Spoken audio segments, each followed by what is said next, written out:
In this video, we are going to change the mouse pointer size and style in Windows 11. Here's the result we'll get by the end. First, let's change the size of the mouse pointer. We click on the Start menu. We type Settings. We click on Settings to open it. Inside Settings, we choose Accessibility from the left panel. Next, we select Mouse Pointer and Touch.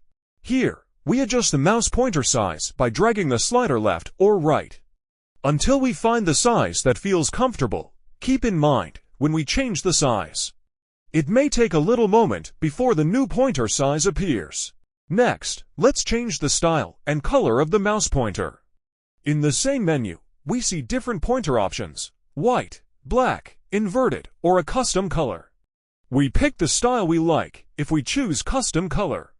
We can either pick one from the suggested colors, or select a custom shade that fits our theme. Remember, when we change the style or the color dot, it may take a short delay before the new look is applied.